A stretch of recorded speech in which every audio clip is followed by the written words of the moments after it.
Hi everyone, it's me, Heather the Life Schooler. I'm coming to you today to talk to you about Copywork. I have been talking to a lot of parents and I have seen a lot of concerns about penmanship and spelling. I took that information, those concerns, and I actually typed up a post and showed my children's Copywork journal on my site, thelifeschooler.com. So you can go over there after this video and you can take a look and see the pictures inside their journals and see how I actually do it in their books. But today I want to talk to you about why I like it, what it is, and then also try to show you how I do it. Okay, so first things first, what is Copywork? So basically Copywork is where children are copying down a sentence or a paragraph, and they can do this onto paper or a primary journal. I personally, for younger children, like the primary journals. I like how they have space to draw their pictures, and they have a space to write their sentences. And there's also the dotted line in the center to show children where those short letters should start. So I actually also have a link to a primary journal on my website on thelifeschooler.com. I found one that I thought would probably be a pretty good book. So you can check that out if you want to, in case you don't know what a primary journal is or you don't even know where to find one. So anyhow, so who would benefit from Copywork? Pretty much any child that already knows how to make their letters. So if they've worked on it, they know how to make their letters, they can use Copywork to fine-tune their penmanship. And also Copywork can be used to work on spelling words. So it can work on multiple things. Some of the benefits that I have seen with Copywork is the fact that I can tailor it to my children's needs. So if I know that there's a letter that they are writing incorrectly, then I can make sure to put that into the sentence. I can make sure to put several of those words. So that way they're practicing them in a meaningful way instead of tracing. The reason why I prefer to do Copywork versus tracing after they know how to make the letters is because it's more meaningful, and I have found that my children tend to use tracing sheets as mazes versus actually using it for its intended purpose. So it's pretty much just busy work to them. So I think that Copywork works best for them for the penmanship. I can also include words that they're working on for spelling or sight words. I can put a lot of things into that 1 to 2 sentences, and so that way they're practicing those things as well. It also allows me to gently introduce grammar concepts. From that first sentence, they're seeing that I start my sentence always, always, always with a capital letter, and there's always punctuation at the end. So that's one grammar concept that's really easy to introduce. I do not have to do a lesson on it. I also can tell them through Copywork about why I have to capitalize some words in the middle of the sentence, such as proper nouns.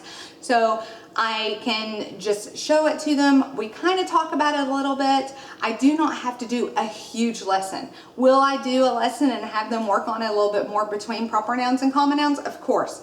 But they will already be familiar with those concepts through Copywork. Another thing that I really like about Copywork is that it seriously can be anything that you want. We tend to do summaries, reading responses, and sometimes a little bit of dictations in our Copywork. Other things that you could do are observations, facts. Seriously, the sky is the limit to what you could do. Now, talking about dictations. When I was in college, I was always told when writing down dictations on paper that you write down exactly what the child said. For me personally, whenever I'm doing Copywork, I'm going to write down those dictations grammatically correct. However, I would never change what a child told me and put it on the board. So if a child tells me something and it's grammatically incorrect, I will repeat it back to them correctly and then make sure to put the grammatically correct version on the board. So if they're talking about horses and they say something, like I said, something grammatically incorrect, then I would repeat it back to them grammatically correct and then write it on the board. Best thing well, I don't want to say best thing, but a great perk to doing Copywork versus doing maybe some other programs is that it's extremely cheap. All you have to do is to purchase your primary journal and have a board to write down on, or even paper, whatever you need to do, and have them copy it down. So I think these primary journals run about $3 to $5 perhaps, maybe. And so you are good to go, you're set. So let's talk about how to do it. So I've told you what it is and why I like it. Let me tell you about how to do it. So I personally start off with Copywork once they start writing those letters correctly, or I'm sorry, once they start forming the letters and they need to fine tune those, that penmanship, I start off with one sentence. And I have also seen that typically, not always the case, but typically children who are needing to do Copywork, who are needing to fine tune those penmanship skills, things like that, they might be reluctant writers, especially if they're going to have to go back and change it, which I'll get to in a minute. So I would always start off with one sentence. So after they copy down that sentence, I let them draw their picture because that's, you know, fun for them. I go back and I will correct one, maybe two big problems on their page. So some of the things that I correct for my children would be letter reversals, improper use of capital letters. So like if they're putting those capital letters in the middle of a word, that would be something that they would need to fix. Spacing and grammar concepts. So with spacing, obviously I wouldn't tell them to correct the spacing because they would have to rewrite the whole sentence or paragraph.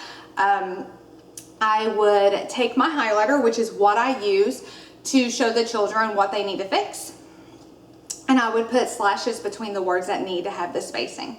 A good way to work with spacing, to practice spacing, is to use a craft stick, like a popsicle stick or a pencil. Some people say to use finger spaces. I told my students to use finger spaces, but after seeing my children trying to use that, it really doesn't work well because they're having to put their little finger down on the paper and then trying to write beside it. And I have seen that craft sticks or pencils, something that's about 1/2 inch wide, will do wonders.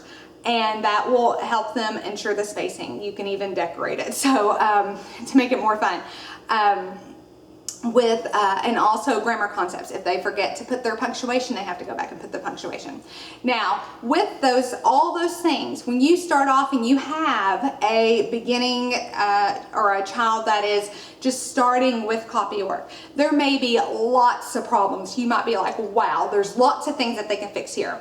You don't want to tackle everything at once, okay? Especially if it's a reluctant writer and you really don't want to fight. You want to just like one or two things. So if they have a couple of A's that they made that were capitalized instead of lowercase, and then their G's are floating like ghosts, maybe go back with your highlighter, write them down correctly, and then have them erase and fix those letters. So after you've done that, the next day or the next time that you do Copywork, you're going to show them their previous entry and you are going to say, oh, look at these A's and G's. Do you remember how you did them this way? And you remember how we need to fix them? Let's make sure this time to try to focus on those G's and A's, and let's make sure that we make them correctly. Or if they're doing the spacing and they didn't use any spaces the last time, be like, oh, well, here's your spacer. Make sure to use your spacer between your words. So you tell them, you give them a heads up and things to focus on while they're doing their entry. And so that way, at the end, hopefully those things have been tended to and they have done them correctly, and then you could pick a couple more, like one, maybe two other items that they need to fix. And so I always try to remind them, a couple of days at a time, like what they've worked on the past couple of days, and just make sure that they are really focusing on that and not repeating those mistakes. So I use this way to work on penmanship instead of correcting their penmanship in free writing pieces, because when they are doing when they are writing pieces for either like phonetic spelling, you're asking them to write a response to something and they're using phonetic spelling, or they're coming up with a beginning, middle, and end, or just whatever it is. A lot of times they have so much going on in their little heads that it's hard for them to remember to do the penmanship. So with the Copywork, if you do it long enough, you will see that handwriting transfer over into other pieces. And then once they're a little bit older, if there's something that they've been doing so well in Copywork and they're messing up in their other pieces, you could probably gently correct that, but you wouldn't want to do it with new writers, okay? Because you want them to just really focus on getting a complete thought down. I mean, that's a huge concept. Like, what is a thought? What is a sentence? So that's a huge thing for them to understand. So this is where Copywork, that's where you work on the actual penmanship. Okay, so now I'm going to show you how I do it. So let's take this down, give us more space. And then I've got my marker here. I was thinking about a book that would be fun. A lot of the parents I've been talking to have early elementary school kids. So I was thinking Green Eggs and Ham, because Green Eggs and Ham is a lot of fun. It's fairly easy to read for early elementary school kids, and it's really full of word families, which are spelling patterns and sight words, and just a lot of great things that you can practice on the board. Okay, so I always start off with the date.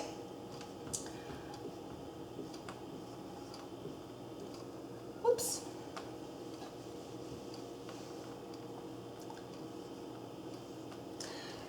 So I always start off with the date. My children write the date on every entry. I used to try to make them write the month, day, and full year, but I have decided to go with what we call the short date instead, because I really don't want to stress out my reluctant writers. I want them to write, what I want them to focus on is not so much writing this, it's writing the sentence. So this right here, I make it short and sweet, and I always want it at the top for me personally, because then it's dated and I can see the progression throughout the dates. All right, so Green Eggs and Ham. Let's see here.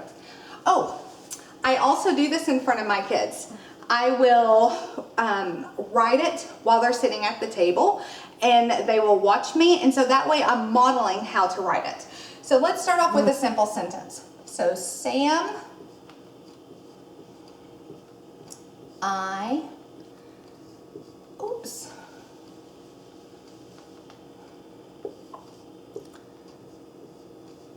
Sam, I am, likes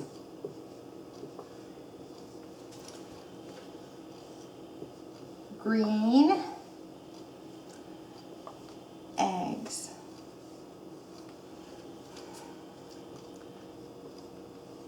and ham. So like I said earlier, my children have a lot of problems with the Y's and G's. So this sentence right here is already practicing 3 G's. It also has CVC words with the am and Sam and ham. And then it also has lots of sight words. So this has a lot of things that it's already gently introducing to your children that they can copy and they can work on these. Wow, this has a lot of A's in it too. So that would be a great way to practice those lowercase A's. So this would be great. A great example for someone who is a beginner, someone who's just starting out. So for my older children, I would probably take a dictation from them, or kind of like a response. So I would probably write something like, I think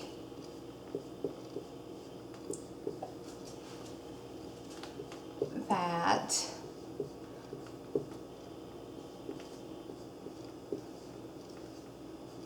green eggs. Oops, I ran out of space. Do you see that? I ran out of space over here. So what do I need to do when I run out of space? I come back and I start right here underneath the beginning of my sentence. So I think that green eggs and ham would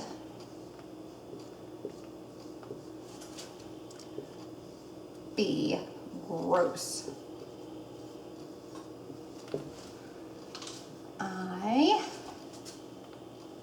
Oh, there we are. We have to go down here. Would rather eat. And this might be a place, like this might be what I'm writing on the board, and this might be a place where I take a dictation. I would rather eat what? What would you rather eat? So let's see. I think green eggs and ham would be gross. I would rather eat dirt. Period. So that would be a quick little dictation, and so that way this now becomes theirs instead of my writing.